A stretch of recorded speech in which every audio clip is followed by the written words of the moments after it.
As I just found these mica mushrooms, I noticed there's a lid from a jar.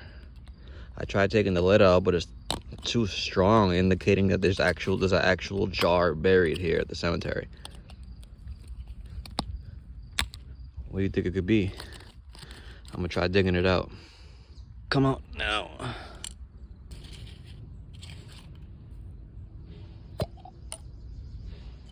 Smells bad. Shit, pennies and quarters.